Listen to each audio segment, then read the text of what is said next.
Hello, everyone, and thank you for joining today's Metasearch webinar. My name is Dean Schmidt. I'm the Sales Operations Manager here at DerbySoft, and today we're going to be talking about the lesser-known Metasearch channels. Now, in previous webinars, we have taken a deep dive, closer look at websites such as Google, looking at the nuances of that Metasearch channel, as well as TripAdvisor, and also Kayak and Trivago. But there are many more, so there's certainly no shortage of channels to take a look at. And that's what we're going to do today. We are recording this webinar so that if you are able to view today, fantastic, but if not, there will be a replay available to you. You're welcome to view that at your convenience. You will notice if you are doing this by replay that there is a chat menu on there, and also during the live broadcast, you can use live chatting. I will make sure at the end of the presentation that I've answered any questions that we haven't already covered at that time. So please feel free to use that to type in any questions that you may have. Okay, so with that, so let's get started. We're going to talk about, like I said, what I call kind of the alternate Metasearch channels that are out there: WeGo, Skyscanner, Hipmunk, Tunar, HotelsCombined, and there are certainly many others. And I put the little picture down in the bottom right-hand corner. For those who may have been around a little while, I'm going to date myself here, I know, but there's an old radio show host called Paul Harvey, and he used to say, "And now, the rest of the story." And that's really what we're talking about, because everyone knows about the Googles and the TripAdvisors, Travagos and Kayaks, but not everybody is familiar with all these other sites. So we've got a lot of them to cover. Not going to go into a lot of detail about them individually, but just a little bit of a snapshot and some details about their demographics, what they look like and who they cater to and so on. All right, so starting off with WeGo. First thing that you need to know about WeGo is that it is also a bidding platform, meaning that your bids for that positioning are going to be an auction model. The higher you bid, the higher your placement that you'll see on there. When I look at an individual hotel or even a list of hotels, it looks something like this that you see off to the right here. So we've got, for example, the Staybridge Suites DFW Airport, and we'll see the different rates. This hotel having really good rate parity, but rate parity is an issue when we talk about the positioning on here. So by way of comparison, when we look down below, that website that we see at the Homewood Suites, the one called happyrooms.com at 140, it's going to be harder for them to get that higher placement because their rate is higher. Now, something else that we see here in the top right-hand corner are the general reviews for that hotel. And this is taken from TrustU, actually, their reputation management company, where they aggregate this content and have meta review content available for sites such as WeGo. So we see the rating, but then we also see this neat little thing where it talks about the visual aid. The top one here has two people, a man and a woman. So it's talking about this hotel being good for couples. The next one below that has a little baby carriage next to it, so saying this one is good for families. So some cool things they do with that just to provide you a quick visual snapshot of information. So again, our meta point of sale is the one where we've got the rates right next to it there. And just a little bit about WeGo. They provide award-winning travel search websites and top-ranked mobile apps for travelers living in the Asia, Pacific, and Middle East regions. So that's a good market for them, and that's a good audience as well for you if this is something that you're interested in taking a look at with this channel. That being the case, when we look at the demographic stats, which by the way are provided by Alexa.com, this is a free website that you can go to and put in any site that you're interested in and get more information about them. In this example and some of the examples that follow here, we are specifically looking at the .com versions of these sites, meaning these are the US traffic. So in this example, the traffic for a US hotel, a property in the United States at the .com site, the majority of it, close to 60%, coming from Saudi Arabia, followed by Egypt and Kuwait. So a very good market for international travelers that we see there. And then also when we look at the type of traveler, we can see that this is very dominantly male, and they have a lot of them that are college graduates, not necessarily graduate school, but college graduates. And we can see that they're doing a lot of this shopping from home. Work is somewhat as well, that's about average, but the majority of it they're doing from home. So more often than not, if they're searching from home, that's probably more of a leisure traveler, right? So that gives you some ideas to the demographics. And by the way, we'll compare all of these demographics across all the different sites we're talking about here today towards the end of the presentation. Okay, so next up, Skyscanner, which is also known as Tianzun in China, is soon to be a bidding platform. Right now, today, if you're working with Skyscanner, you'll have a flat cost per click. And they also have a Chinese site that looks like what you see on the screen here now. It is in Chinese, so forgive me, I'm probably not in the right section here, but just to give you an idea, you'll notice in the general look and feel, the color scheme that you see on top, as well as the logo on the top left, all of those speak very much to Skyscanner. If I go to the actual Skyscanner page, you see that logo again in the top left there. So now when we look at the Skyscanner page here again, we see the example with this one being the Wingate by Wyndham property. Rate parity, here again, playing a very important role in that positioning. This one is not currently a bidding platform, so these are all flat CPC. So when everybody's paying the same amount, what determines who gets in that top spot? That rate parity is definitely a part of that, because they definitely realize that, hey, this is the one the consumer is going to click on, and that's how I get my cost per click.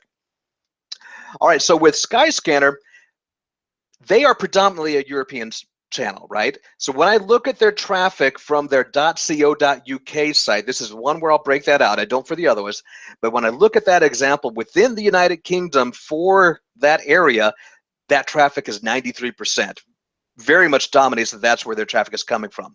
But by way of comparison, when I look at that coming from the United States, so on their .com site, 53, 54% of that is in the United States. But here's the part that caught my attention.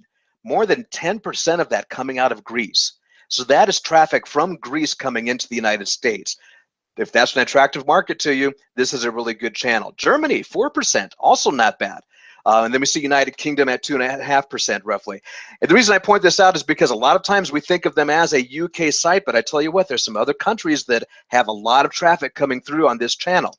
So again, a good demographic to look at. And then just in terms of their travelers, fairly well balanced between male and female, very strongly swayed towards the college graduates that we see on there, and even between home and schools. So that tells me that kind of the work and leisure is fairly even in terms of the type of travel that we're seeing on that.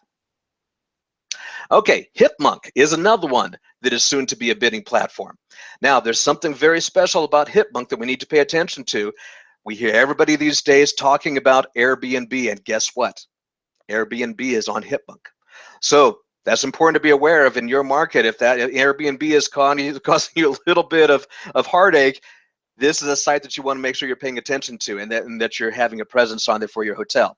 So here's an example of what those listings look like. And then if I looked at an actual hotel, here's what I would see. So the Best Western Plus Dallas Hotel and Conference Center, having those rates, in this case, all coming up for the OTAs, the Travelocity, Booking.com, Hotels.com.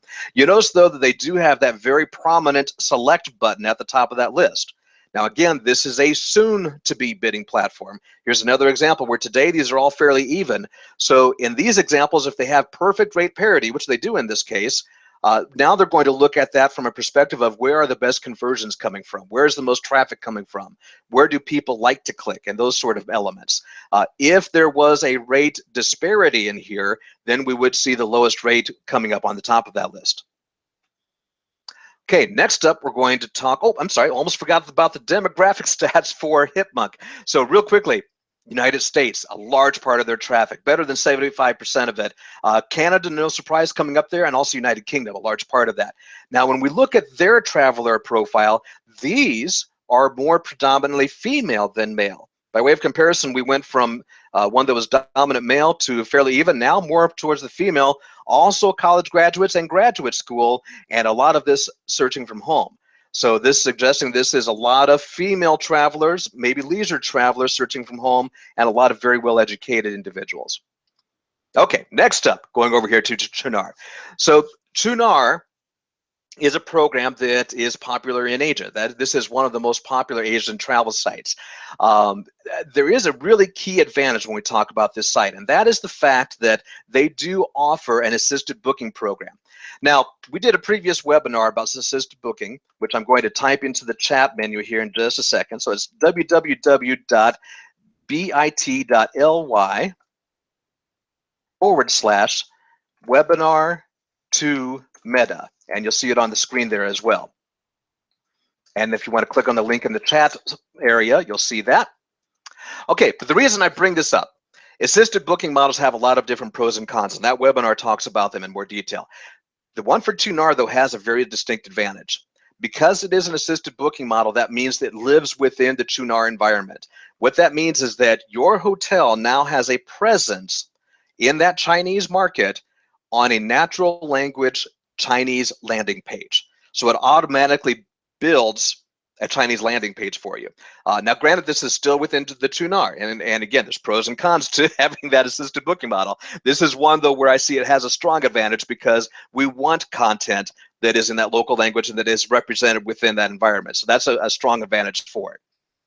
When we look at their demographics, no surprise, we see that a majority of that is Chinese travelers. This is even off of the .com version of it. So when we're talking about traffic from the United States, within the United States, a hotel in the US, the traffic that it's getting off of Chunar.com is largely coming from China, better than 95% of it. A very small percentage of it coming from the United States. So a very important site when we start talking about that Chinese market, the Chinese traveler, this is definitely the one that you want to pay attention to. When we look at their demographics, very dominantly male and also very dominantly college graduates. Now here's one that's interesting, very predominantly browsing from work. So what this is saying to me is that these are college graduates, these are males browsing from work, these are most likely going to be your Chinese male business travelers. So if that's the market demographics you're looking for, this is definitely an important site for you to be aware of. Okay, next up, we're going to take a look at HotelsCombined. HotelsCombined is really a neat site in that they were one of the first channels out there that started putting together custom sites based on different markets. So you would have a unique page if you were in Australia, or if you were in India, if you were in France, or in the United States, in my example. And they did a really nice job of putting these together. So even as you see here, as I select this hotel, it comes up with a great picture of the hotel. There's actually a nice portfolio of photos that I can scan through, make the pictures bigger and so on. If you're a very visual oriented person as a traveler, this is a great site for you. When I get into actually looking at my booking options here, very similar to what we see in other cases. Of course, we have different OTAs that can come up. Your hotel can be listed there as well. Well, brand.com is an option, but we also see a lot of these what I call third-party sites. You got your booking.com, and then you get hoteltravel.com or amoma.com or happyrooms.com and things like that. We'll talk more about those in just a little bit here and about why we see those on a lot of these different sites. Okay, so my demographics for HotelsCombined for a hotel in the US, market coming here, 29% of it coming from Saudi Arabia. Just short of 12% of it coming out of the United States. So again, this is another one that's a very solid Saudi Arabian market, that type of area. And again, part of the reason for that is they've created very customized landing pages in these different cities, or I should say countries, based upon the users there and those roles.